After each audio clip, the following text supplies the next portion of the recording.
So here we sat, cold, waterlogged, deciding whether to take the chance. After waiting 4 days of rainstorms and car camping in the area surrounding the Wind River Range of Wyoming, backpacking to the Titcomb Basin was the trip we'd been planning since the summer before when we backed to circa the towers. Titcomb is the other must-do hike in the winds, and we had been preparing for crowded campsites, lots of mosquitoes, and people, but not this non-stop rain. We were running out of days to wait it all out, and we were a bit tired of car camping, so we packed up our packs and headed on in.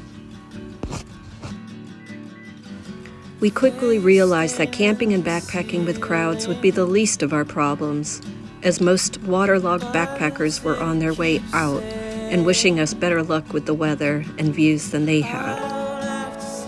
Maybe we had hit it just right and the skies would clear up for us. Well,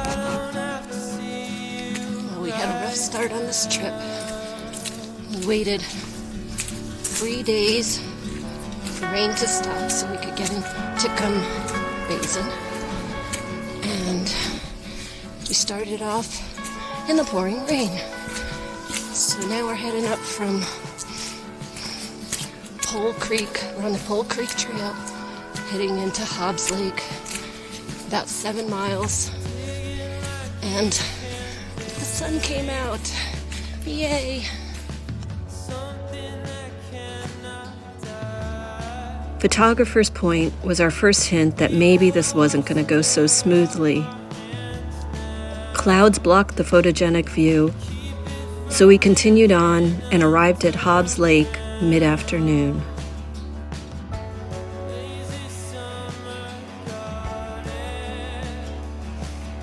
After waiting out an afternoon storm in our tent, we shared some warm soup and explored the lake, Ted with his fly rod and me with my camera. We enjoyed the peaceful lake and were rewarded with a stunning sunset, which seemed to signal good weather for the next day.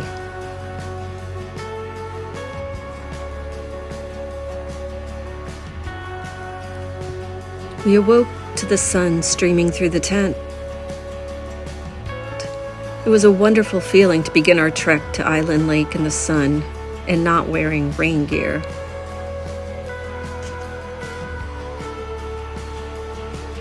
The hike was beautiful, and we caught glimpses of the mountain peaks that surrounded the basin in the distance.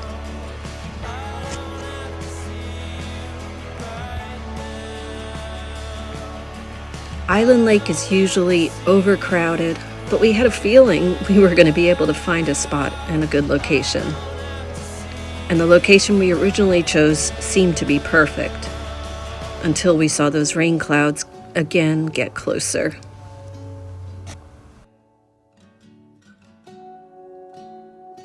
I think it's going to storm on us.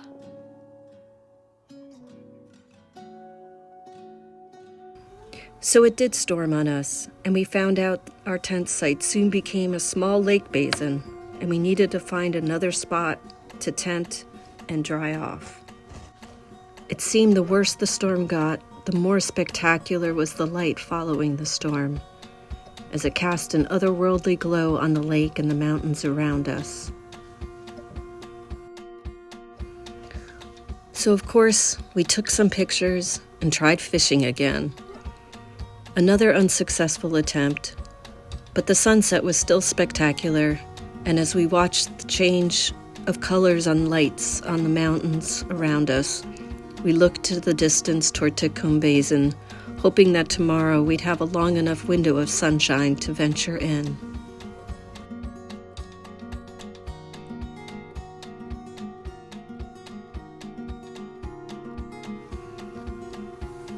Morning of day 3 was chilly, but it seemed clear, so we headed out to Titcomb with our day packs, me with my camera and Ted with his fly rod. We somewhat questioned our decision as new heavy clouds descended onto the mountain peaks. Except for one raging water crossing, the hike wasn't too long or too hard, and the views just kept getting better and more dramatic the closer we came.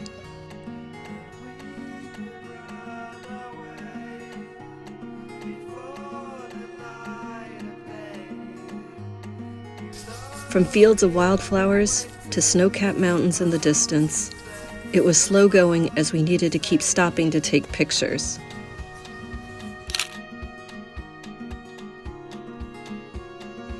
We finally arrived at the mouth of the basin lakes, so we were officially arrived at the basin.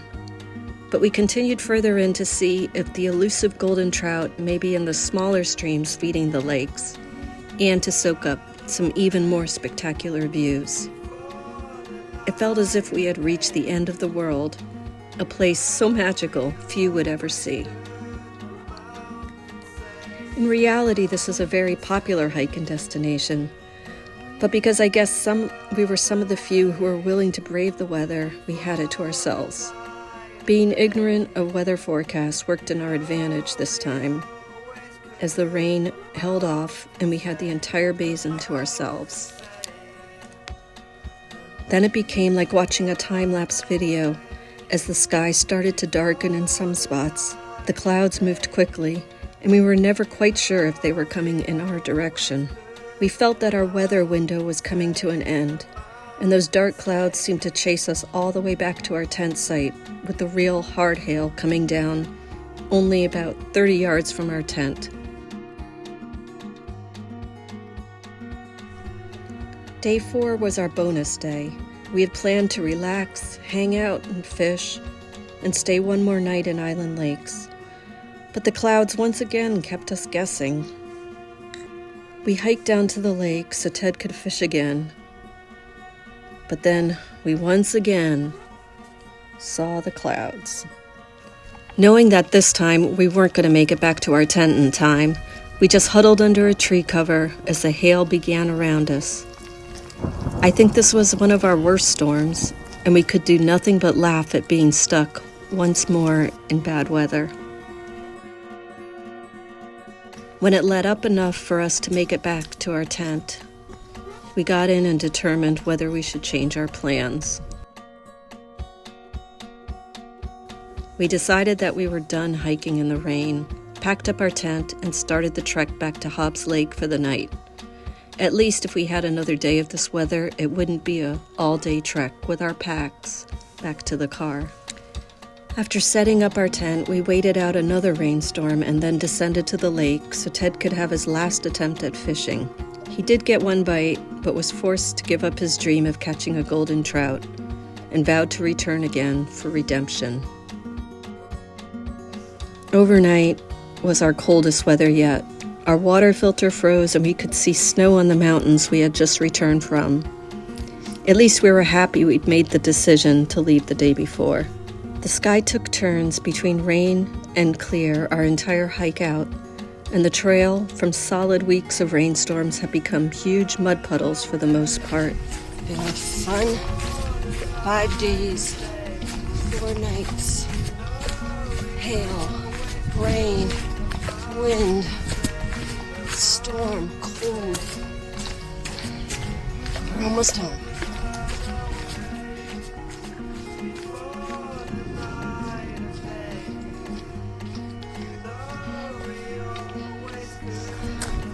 We did it! We survived! Yay! And as we get in the car, rain. We're happy to get into our dry car. We were tired of being wet and cold. But we also knew we had experienced something special not many visitors to the magical Titcomb Basin had. Pretty much of a solo experience there. And between the rainstorms, the views were priceless. But we will still go back for the fishing.